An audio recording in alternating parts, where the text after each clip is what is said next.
Welcome बच्चों, मैं doctor Mridula Sharma आज आपको बीएससी फर्स्ट ईयर का लिक्विड स्टेट समझा रही थी। तो लिक्विड वाटर की स्ट्रक्चर आपको समझाने जा रही हूँ। द्रव जल की संरचना। अब बच्चों देखो, हमें पता है कि वाटर की तीनों स्टेट्स मिलती हैं हमको नेचुरली।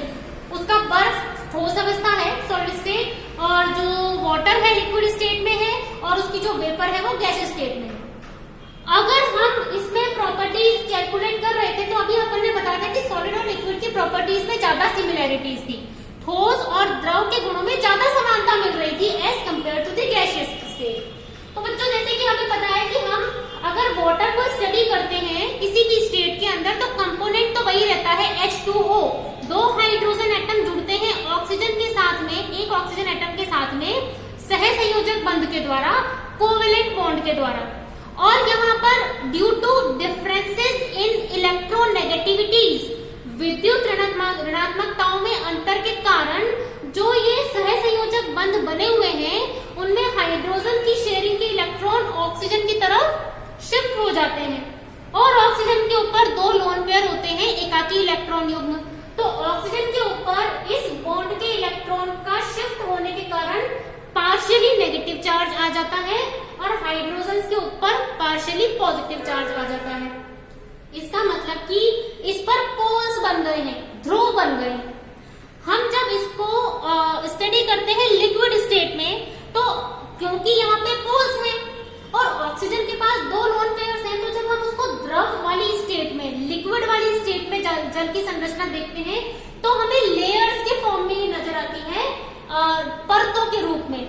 साइंटिस्ट मॉर्गन ने एक्सरे डिफ्रैक्शन से ये स्ट्रक्चर निकाली। इसमें क्या होता है बच्चों, जो एक लेयर हमको जल की मिलती है परत, उसमें क्या है, ऑक्सीजन जो है वो दो हाइड्रोजन से तो सहसंयोजक बंधों से जुड़ा हुआ है, और इसके पास लोन पेयर भी है, प्लस ये इलेक्ट्रोनेगेटिव एलिमेंट है। हमें पता है इसके पास इलेक्ट्रॉन जो है शिफ्ट हो रखे हैं।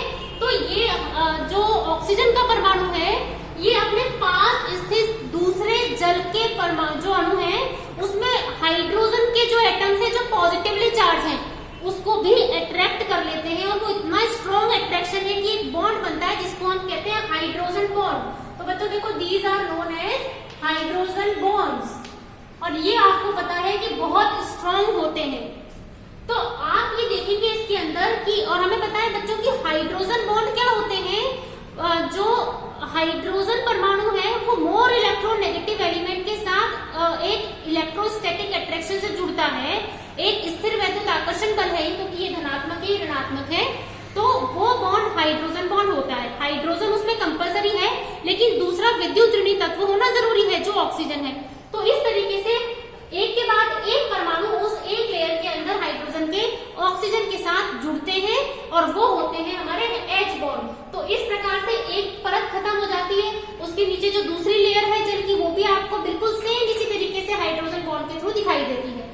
आपको इसमें दिखाई क्या देगा कि एक ऑक्सीजन परमाणु तीन हाइड्रोजन के साथ कोऑर्डिनेशन रखे हुए हैं।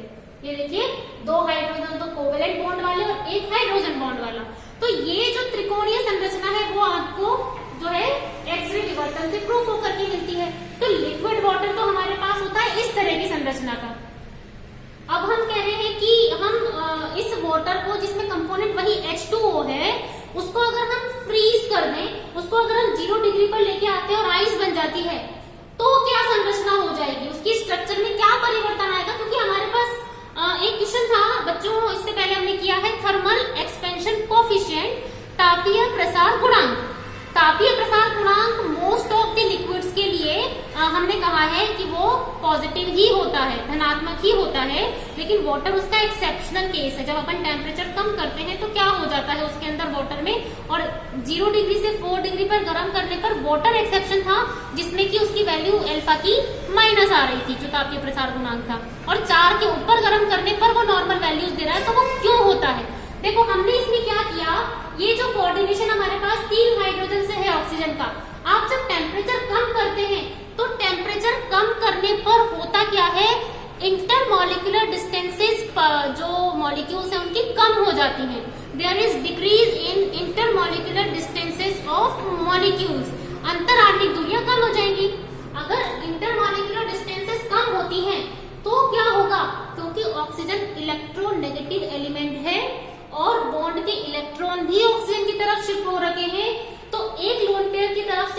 हाइड्रोजन को उसने अट्रैक्ट कर लिया, एक हाइड्रोजन बॉन्ड बन गया।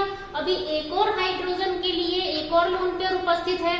तो जब आप टेम्परेचर कम करके उसको आइस में डेवलप करते हो, उसको फ्रीज करते हो, तो इंटरमॉलिक्यूलर डिस्टेंसेस कम होने के कारण जो उसके दूसरी लेयर में उपस्थित हाइड्रोजन परमाणु है उसके साथ भी वो अपना H बॉन्ड बना सकता है और बनाता है। जैसे ही मॉलिक्यूल्स की इंटरमॉलिक्यूलर डिस्टेंसेस कम होंगी तो ये lone pair is available for another hydrogen atom of the different layer. Cross bonding होना शुरू होती है, 3 डायमेंशनल बॉन्डिंग, त्रिविमीय हाइड्रोजन बंध बन जाते हैं। और ऑक्सीजन जो कि द्रव जल की संरचना में, लिक्विड वाटर में 3 हाइड्रोजन से कोऑर्डिनेशन किए हुए था, यहाँ पर क्या हो जाएगा, एक ऑक्सीजन 4 हाइड्रोजन से सराउंडिंग में हो गया। डैश्ड है बच्चों, दीज आर H बॉन्ड्स। तो एक ऑक्सीजन एटम का कैसा हो गया स्ट्रक्चर, टेट्राहेड्रल, चतुष्फलकीय।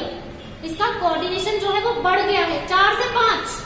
और मैक्सिमम ऑक्सीजन एटम में देखोगे अगर आप संरचना, तो ये 4 हाइड्रोजन से घिरा दिखाई देगा। तो अब होगा क्या, जैसे जैसे हम टेम्परेचर कम करके फ्रीजिंग पॉइंट तक आते हैं तो ऑलमोस्ट पूरे लिक्विड वाटर के अंदर ही क्रॉस बॉन्डिंग हो जाती है। और जो वैकेंसीज अपन ने बताया था कि लिक्विड में वैकेंसीज होती है टोटल का 3%, तो वो एज सच जैसे ही ऑक्सीजन अदर हाइड्रोजन से बॉन्ड बनाएगा तो बीच में एयर भी आ जाएगी और एक पिंजरे-नुमा संरचना बन जाती है, केज लाइक स्ट्रक्चर्स। और तो अंदर आपने देखा होगा कई बार जब बर्फ आप जमाते हो वाटर से, तो अंदर वो एयर भरी होती है क्योंकि उसके अंदर वो एज सच बंद हो गई है ना, अंदर वो कैद हो जाती है, केज लाइक पिंजरे के समान स्ट्रक्चर बन जाती है। तो अब आप ये देखिए कि हम अगर एक ऑक्सीजन एटम 3 हाइड्रोजन से घिरा हुआ है तो उसको वॉल्यूम कितना चाहिए as compare to the 4 hydrogen atom surrounded. Obviously इसमें थोड़ा कम वॉल्यूम की आवश्यकता है ना। एक ऑक्सीजन अगर 3 हाइड्रोजन से घिरा है और एक ऑक्सीजन अगर 4 हाइड्रोजन से घिरा है, मतलब एक ट्रायंगुलर है और एक टेट्राहेड्रल है, तो टेट्राहेड्रल अरेंजमेंट के लिए एक एटम को ही ज्यादा वॉल्यूम की आवश्यकता है। तो जब हम टेम्परेचर को कम करते हैं तो आइस के अंदर वॉल्यूम बढ़ जाता है, आयतन का मान बढ़ जाता है ना, क्योंकि वो टेट्राहेड्रल हो गया। तो इसी प्रकार से पूरे के पूरे आइस के अंदर जो 3 डायमेंशनल बॉन्ड बन गए तो एक एक ऑक्सीजन एटम 4 हाइड्रोजन से बंधने के कारण अपने आयतन में वृद्धि कर लेता है। अब हमको मालूम है कि जो क्वेश्चन आप देखते हो, आप खुद भी अपनी प्रैक्टिकल लाइफ में देखते हो कि जल के ऊपर, द्रव जल के ऊपर ठोस बर्फ तैरती है, वो सॉलिड है आइस, और लिक्विड वाटर तो द्रव अवस्था में है। तो द्रव के ऊपर ठोस तैरे, है ना बच्चों, हमने सुना तो था कि समुद्र में राम नाम के पत्थर तैरे थे, है ना, वो तो माइथोलॉजी है। यहाँ पर द्रव जल के अंदर आइस तैर रही है जो कि ठोस अवस्था में। कैसे, वो देखो बेटा, जिस अवस्था का घनत्व ज्यादा होता है वो भारी होता है और जिस अवस्था का घनत्व कम होता है वो हल्का होता है। यानी कि इन दोनों में अगर कंपोनेंट है सेम, लेकिन दोनों स्टेट्स में डेंसिटीज अगर कम और ज्यादा हो गई तो ऑब्वियसली उसके वेट में चेंजेस आएंगे। तो यहाँ पर अगर आइस का वॉल्यूम ज्यादा हो गया है तो हमें पता है डेंसिटी, हम घनत्व कैसे निकाल सकते हैं, मास अपॉन वॉल्यूम, द्रव्यमान बटा आयतन। जिस अवस्था के लिए आयतन का मान ज्यादा है तो ये व्युत्क्रमानुपाती है, इनवर्सली प्रोपोर्शनल है। तो यदि आयतन का मान ज्यादा होगा तो घनत्व क्या हो जाएगा, कम, और अगर आयतन का मान कम है तो घनत्व होगा ज्यादा। तो आप खुद देखिए कि लिक्विड वाटर का volume as compare to the ice कम है, तो अगर इसका वॉल्यूम कम है तो डेंसिटी ज्यादा होगी लिक्विड वाटर की। और इसी प्रकार से अगर हम ठोस आइस का वॉल्यूम निकाल रहे हैं तो ये ज्यादा है क्योंकि दिस इज टेट्राहेड्रली अरेंज्ड और चतुष्फलक में ज्यादा आयतन की जरूरत है, तो आयतन का मान ज्यादा है तो बर्फ का घनत्व कम हो गया। दैट्स वाई कि बर्फ जल के ऊपर तैरती है, ice floats on liquid water. तो एक तो ये चीज हो गई। अब दूसरा हमने बोला था कि जो तापीय प्रसार गुणांक है वो मोस्ट ऑफ द लिक्विड के लिए पॉजिटिव होता है, लेकिन हम जल के लिए जब निकालते हैं तो वो पहले ऋणात्मक क्यों आता है 0 से 4 डिग्री तक। उसका भी आंसर इसी चीज में बच्चों, हमने बोला कि जब टेम्परेचर कम कर दिया तो उसके अंदर क्रॉस बॉन्डिंग हो गई और वो टेट्राहेड्रली अरेंज्ड हो गया। जब आप टेम्परेचर देना स्टार्ट करते हो तो 0 डिग्री से जब वो टेम्परेचर इंक्रीज होता है तो पहले ये जो एक्स्ट्रा एच बॉन्डिंग थी बच्चों ये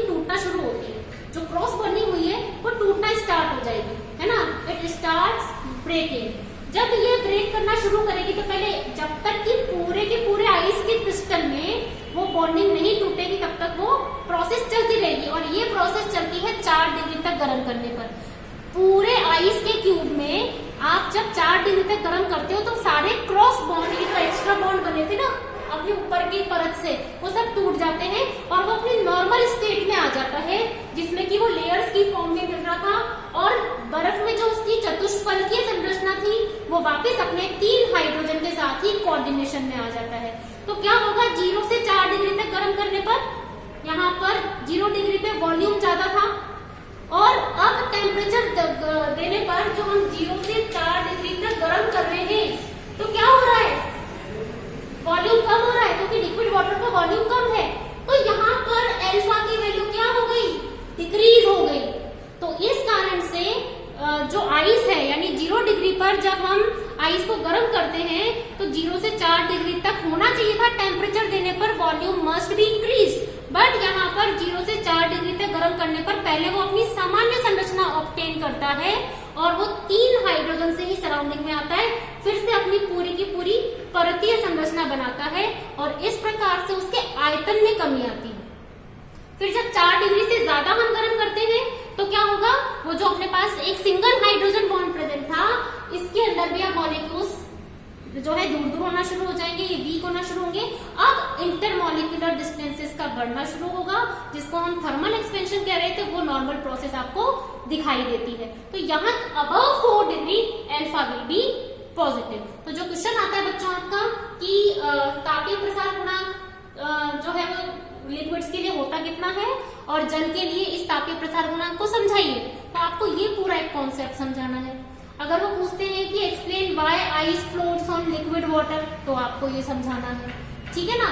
एक्सरे के थ्रू ये सारी स्ट्रक्चर्स हमको पता चली हैं, और क्योंकि इसमें स्ट्रॉन्ग हाइड्रोजन बॉन्डिंग मिलती है तो जो लिक्विड वाटर है उसको आप क्लस्टर्स के फॉर्म में, गुच्छों के रूप में आपको दिखाई देंगे, उसके अंदर क्लस्टर्स बन जाते हैं, लेकिन वो परतों के रूप में होते हैं, इसलिए वो लिक्विड वाटर की परतें आपको वो तैरता है, उसमें बहने की क्षमता पाई जाती है। ठीक है बच्चों, थैंक यू सो मच।